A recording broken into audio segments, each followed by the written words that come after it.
Amin. Silakan duduk, saudara. Shalom, selamat pagi, saudara. Ya, kita bersyukur pagi hari ini kita boleh beribadah bersama-sama dan ibadah secara intergenerasi juga ya, saudara. Saya kira waktu kita bisa beribadah bersama-sama sebagai satu keluarga itu selalu jadi hal yang indah. Karena kita diingatkan bahwa setiap kita itu bagian dari gereja Tuhan. Saudara, hari ini kita akan seperti biasa dipisah begitu ya. Jadi teman-teman dari teman-teman remaja boleh ke komisi remaja begitu ya. Mungkin boleh berdiri teman-teman. Ya. Ya, kita akan melanjutkan ibadah bersama-sama tapi di tempat masing-masing, di ruangan masing-masing. Oke. Ya, saudara, kita bersyukur ya hari ini kita boleh beribadah bersama-sama, boleh berkumpul bersama-sama di tempat ini. Sekali lagi seperti setiap minggu-minggu yang lainnya. Saudara, perkenalkan, nama saya Hansel. Saya saat ini melayani di GKI Mangga Besar bersama dengan istri saya di subbidang liturgi dan musik. Dan ini pertama kali saya melayani di GKI BSD di kebaktian yang kelima. Saya ingat bulan lalu waktu saya diminta untuk pelayanan di Komisi Remaja GKI BSD juga. Waktu itu Jakarta hujan luar biasa lebat gitu ya, hujan badai. Waktu itu berangkat ke sini lumayan, effortnya lumayan besar begitu ya. Tapi hari ini bersyukur semuanya dalam keadaan baik, cuaca baik, saudara juga semuanya dalam keadaan baik. Ya meskipun mungkin kita punya pergumulan masing-masing ya, tapi kita percaya hari ini Tuhan mau melawat kita, Tuhan mau berbicara buat setiap kita. Amin, saudara. Oke, mari kita sama-sama membuka Alkitab kita. Kita baca satu bagian di dalam firman Tuhan. Kita buka Matius pasal yang ke-28 ayat 16 hingga yang ke-20. Matius pasal yang ke-28 ayat 16 hingga ke-20. Saya mau ajak setiap kita untuk baca secara bergantian. Saya baca ayat yang genap 16, saudara baca ayat ganjil 17, begitu seterusnya sampai ayat yang ke-20. Oke, saya akan bacakan ayat yang ke-16. Dan ke-11 murid itu berangkat ke Galilea, ke bukit yang telah ditunjukkan Yesus kepada mereka.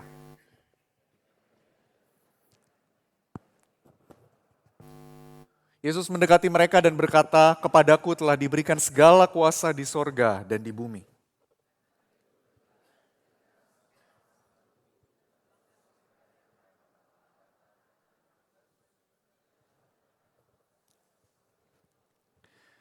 Dan ketahuilah, dan ajarlah mereka melakukan segala sesuatu yang telah kuperintahkan kepadamu. Dan ketahuilah, aku menyertai kamu senantiasa sampai kepada akhir zaman." Minta maaf, saudara, ini saya ada kesalahan pemotongan begitu ya. Nah, saudara, ada satu kebiasaan yang saya sering lakukan yang suka bikin istri saya kesal begitu ya. Jadi saya ini orangnya susah fokus dan kadang-kadang gampang ke distract, gampang sekali ke distract. Nah, satu kali istri saya pernah minta saya untuk beli bahan makanan, bahan masakan di aplikasi online. Dia minta ke saya, tolong beliin ya, ini, gitu ya. Semuanya listnya jelas, lengkap, tidak ada yang kurang, tidak ada yang kelebihan. Nah, sebagai suami yang taat dan bertanggung jawab, saya langsung bilang, siap, laksanakan gitu ya. Saya langsung bilang begitu, saya ambil HP saya buka. Begitu layar HP menyala, ada teman saya kirim DM Instagram. Saya buka, saya pikir, cuma sebentar. Saya buka DM Instagramnya, ternyata yang dikirim video, reel. Saya buka reelnya, saudara. Saya kasihkan nonton. Akhirnya yang saya lakukan selanjutnya apa? Scroll. Saya scroll, ada video kucing lucu. Saya scroll lagi, ada karpet gambar Donald bebek dibersihin dari lumpur. Pernah lihat, saudara?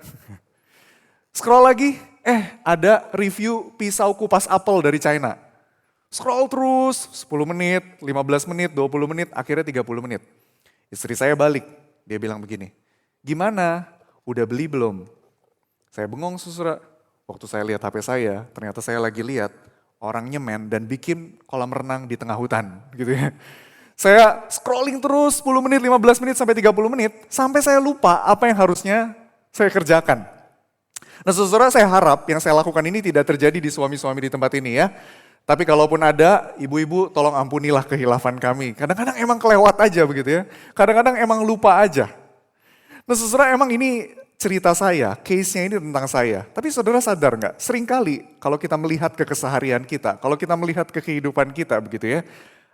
Kita seringkali punya yang namanya disorientasi misi, saudara. Sebagai manusia, kita seringkali lupa dengan tugas atau misi yang harus kita lakukan. Misalnya, saudara, kita bisa lupa kita harus kerja tugas kuliah.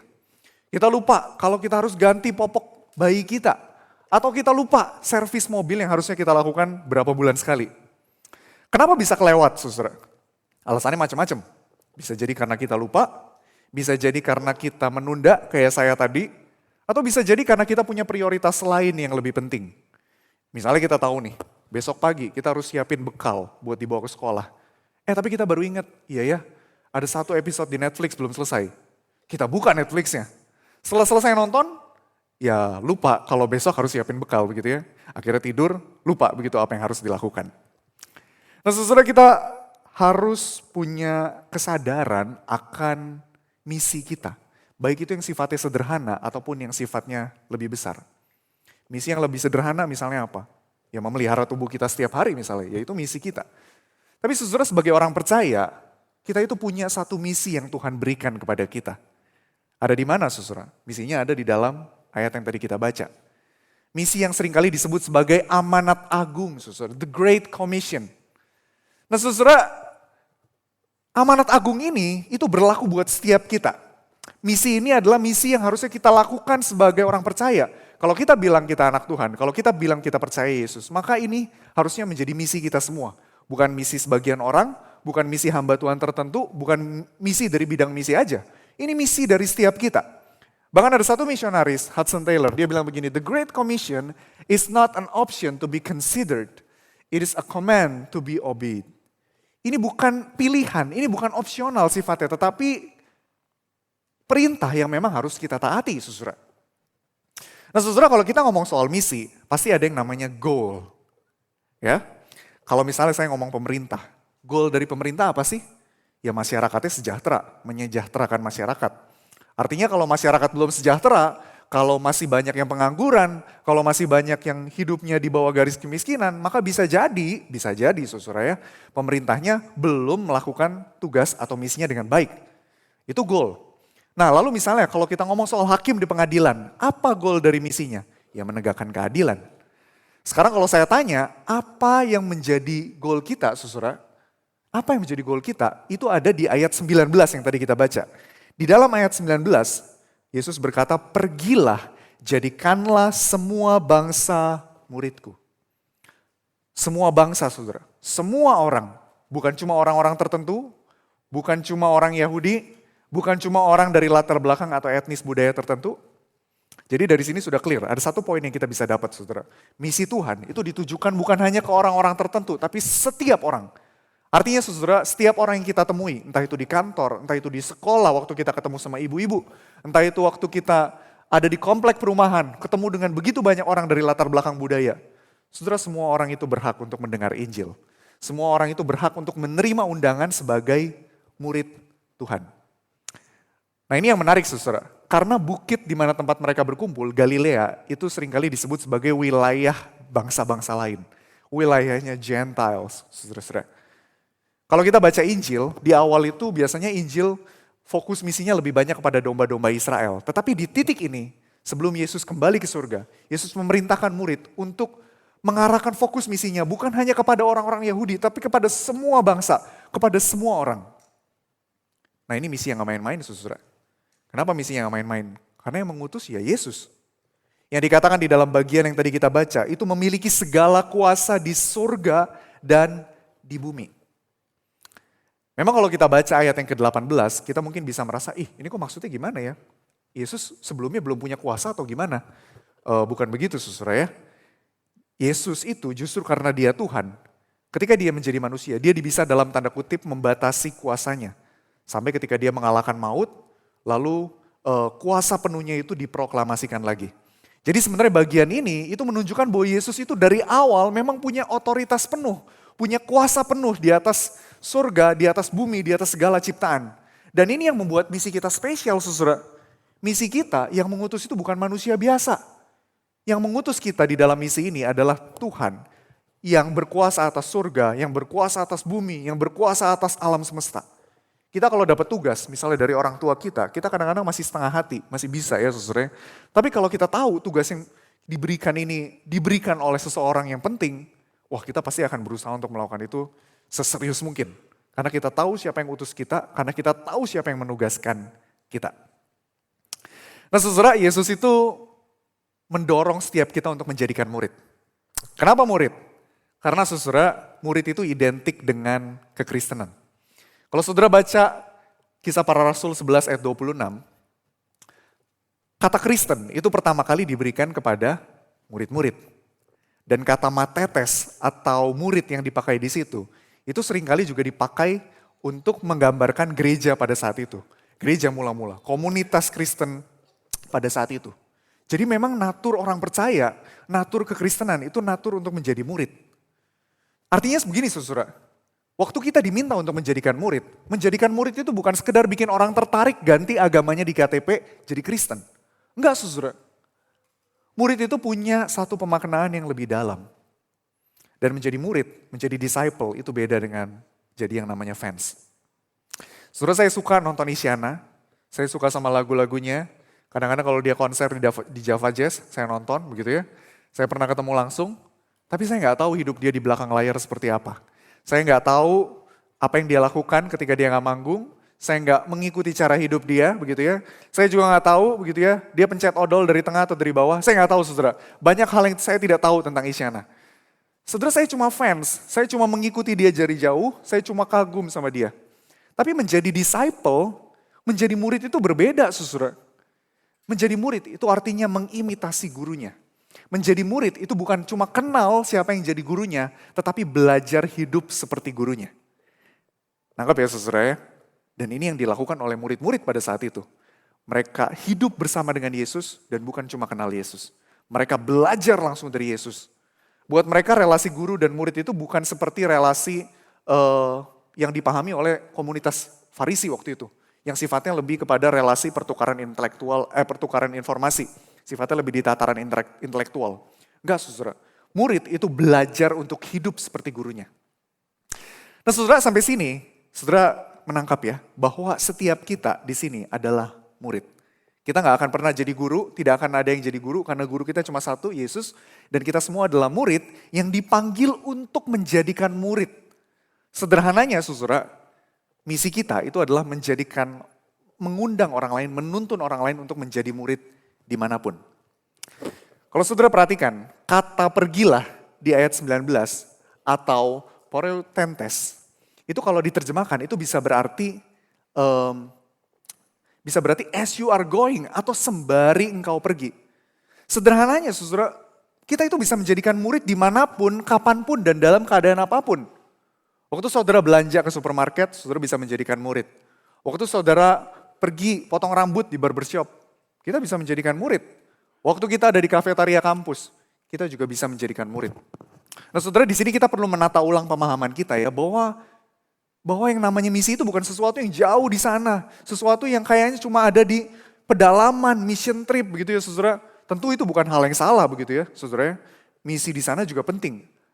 Tempat-tempat seperti itu butuh banyak anak Tuhan yang mau memberikan dirinya. Tetapi kita harus buang jauh-jauh pemahaman bahwa misi itu sesuatu yang saya nggak bisa lakukan kecuali saya ada di tempat yang jauh. Enggak saudara, misi itu bisa kita lakukan setiap hari, misi itu bisa kita lakukan di mana saja, dalam keadaan apa saja. Menjadikan murid itu tidak ada batasannya. Nah saudara, kita perlu untuk punya yang namanya kesadaran soal misi. Sebab tanpa kesadaran ini kita nggak betul-betul jadi orang Kristen. Saudara, Charles Spurgeon pernah berkata seperti ini. Every Christian here is either a missionary or an imposter. Tahun 1998 ada dua klub sepak bola di Inggris yang bertanding. Manchester City lawan Queen's Park Rangers. Nah, Manchester City itu punya satu pemain namanya Jamie Pollock. Saudara. Nah, Jamie Pollock ini satu kali di tengah-tengah pertandingan, dia dapat bola di tengah-tengah. Karena dia dapat bola, dia kontrol saudara, dia gocek gitu ya. Lalu waktu dia sampai di ujung gawang, dia sundul bolanya. Masuk saudara, gol gitu ya. Seluruh stadion langsung bergemuruh. Tapi lucunya, yang banyak bersorak itu justru fansnya Queen's Park Rangers. Kenapa? Karena ternyata dia cetak gol ke gawang yang salah. Dia lupa gawang mana yang harusnya dia bobol, saudara. Pertanyaannya saudara, Jamie Pollock ini pemain sepak bola yang profesional nggak? Oh jelas, dia bermain bertahun-tahun, dia bermain di klub besar, nggak mungkin dia nggak punya skill saudara. Tapi dia lupa orientasinya, dia lupa misinya. Saudara sama seperti Pollock gitu ya. Kita bisa jadi orang Kristen yang kelihatannya taat, kita bisa jadi orang Kristen yang kelihatannya itu sangat devoted, rajin beribadah, tapi kalau kita nggak punya kesadaran soal misi, kita nggak betul-betul menghidupi identitas kita. Nah saudara, jadi sudah jelas ya bahwa misi kita, setiap kita yang ada di tempat ini adalah menjadikan murid. Nah menjadikan murid mungkin abstrak, gimana caranya? Kalau kita tahu goal kita adalah menjadikan murid, apa yang bisa kita lakukan? Ada dua hal yang kita bisa belajar dari ayat ini saudara, dari bagian ini. Yang pertama saudara, kita bisa baca di ayat 19. Baptislah mereka dalam nama Bapa dan Anak dan Roh Kudus. Membaptis di sini bukan berarti semua dari kita harus jadi pendeta. Enggak saudara ya. Baptisan air itu memang ranah gerejawi. Tapi panggilan kita, tugas kita di dalam amanat agung adalah menuntun orang untuk sampai ke dalam keputusan itu. Karena baptisan sendiri punya makna yang lebih luas daripada baptisan secara ritual.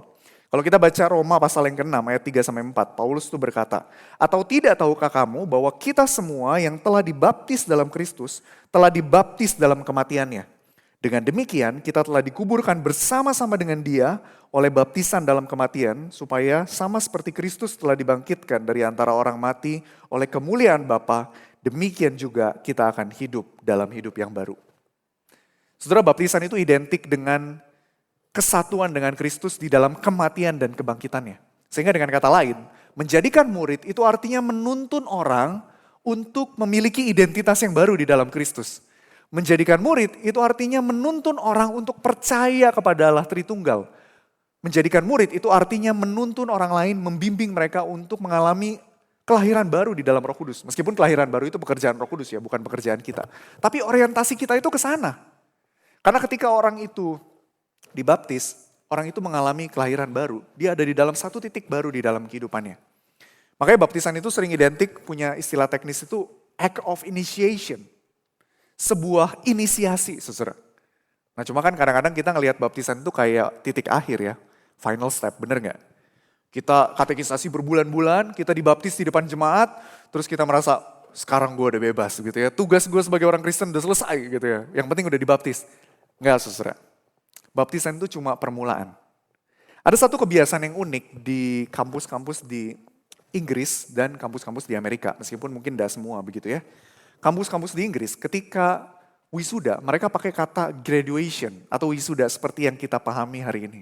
Nah tapi buat beberapa kampus di Amerika mereka itu pakai istilahnya commencement atau permulaan. Jadi di dalam filosofi mereka wisuda itu bukan akhir. Wisuda itu cuma titik awal dari sebuah perjalanan yang baru. Nah baptisan itu seperti itu. Dan ketika kita menjadikan murid, kita membawa orang lain untuk sampai di titik itu.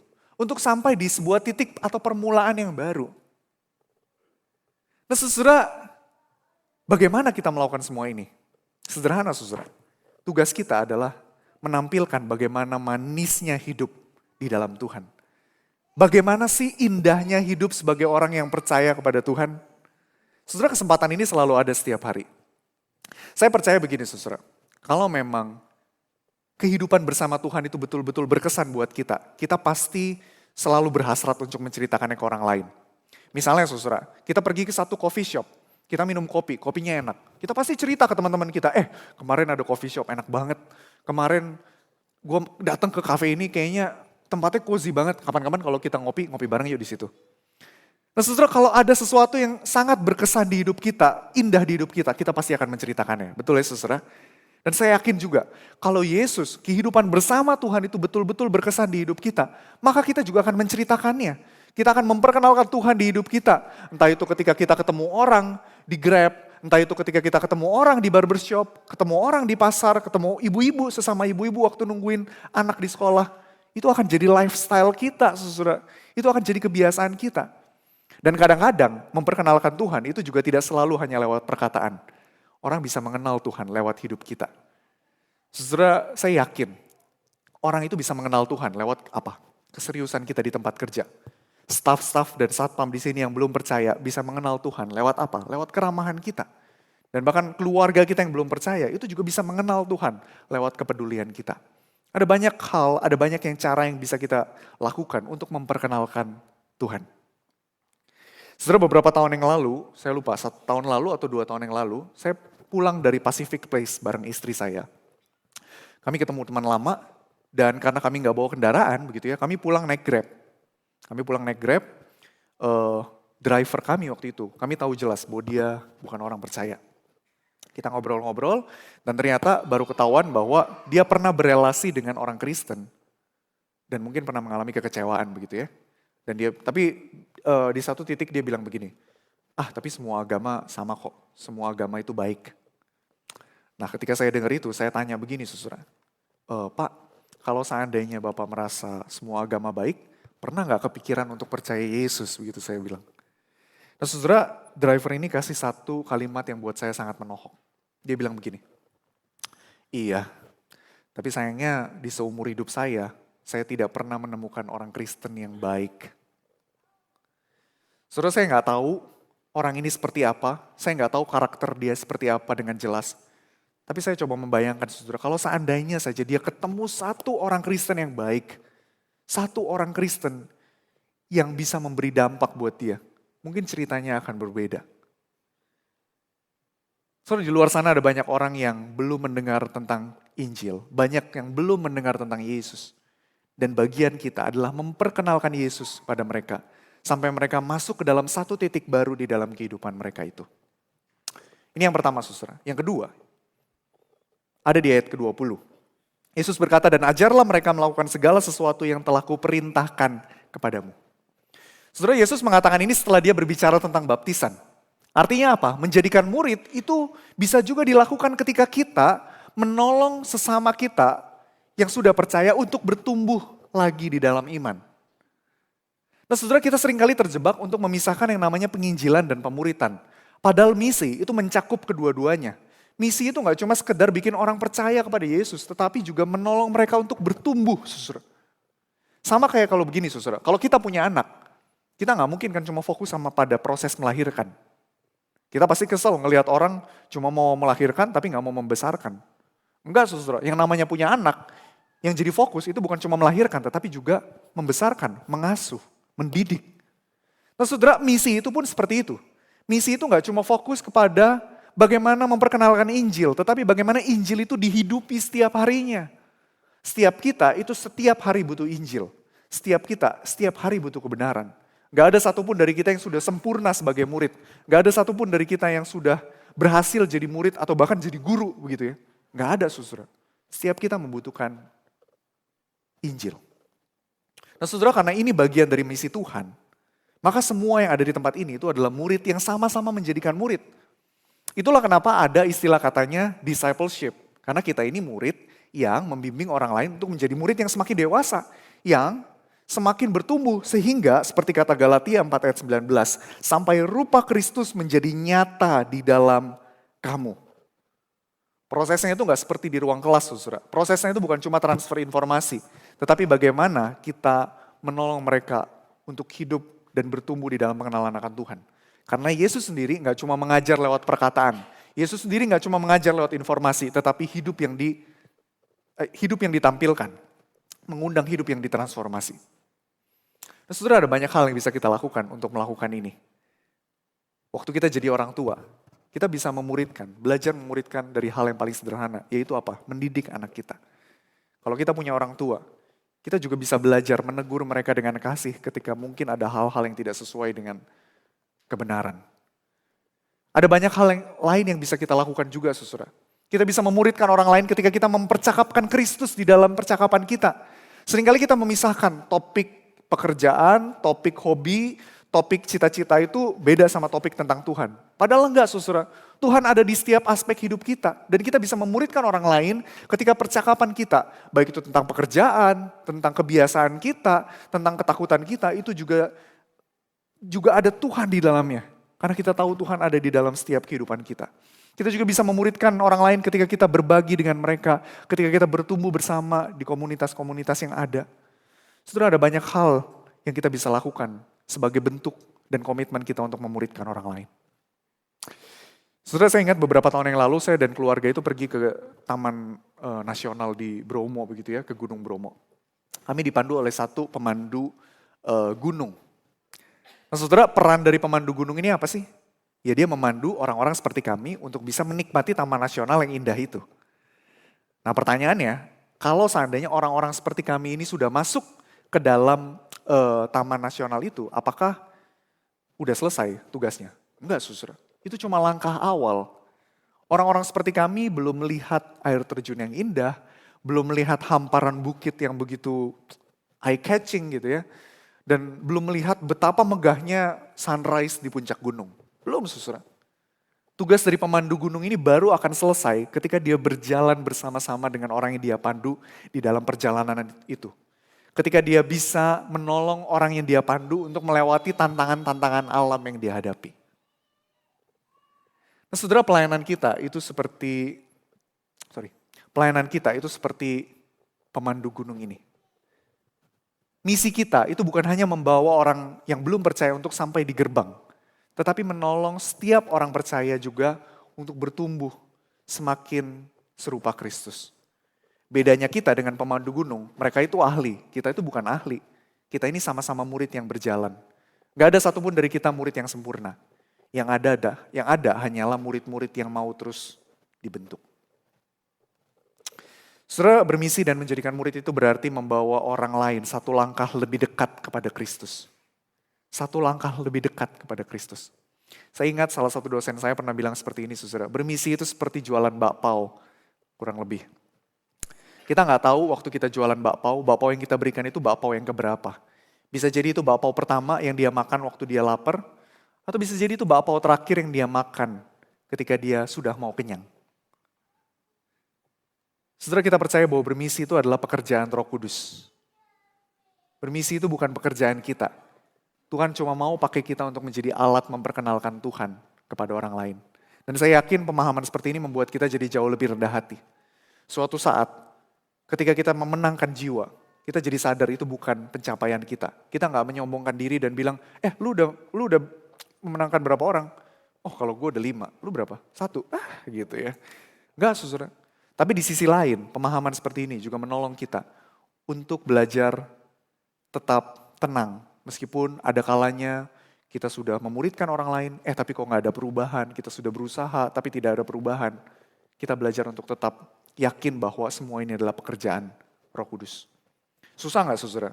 Susah. Tapi kita percaya seperti yang terakhir disampaikan oleh Yesus.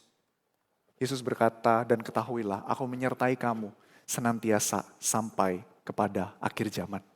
Di Alkitab, saudara, ketika itu betul-betul misi Tuhan. Tidak pernah sekalipun Tuhan tidak menyertai. Waktu Musa takut dengan misi yang harus dia lakukan, Musa dikuatkan oleh Tuhan. Waktu Gideon merasa tidak layak, Tuhan memberikan keyakinan kepadanya. Dan saya yakin waktu setiap kita hari ini mungkin mengalami ketakutan, kita ragu untuk memulai, Roh Kudus yang akan memampukan kita. Dan inilah kekuatan Injil, saudara. Injil memampukan kita untuk berjalan dari ketakutan menuju keberanian. Untuk melangkah dari keyakinan, dari keraguan menuju keyakinan. Amin, saudara. Mari kita sama-sama berdoa.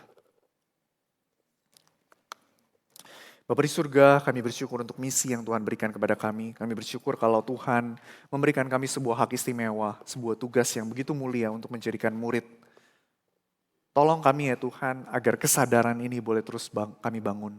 Bukan hanya kami yakini di dalam kepala kami, tetapi kami sungguh-sungguh imani di dalam hati kami. Kalau kami punya ketakutan, kalau kami punya keraguan untuk memulai, biarlah Roh Kudus yang memampukan kami.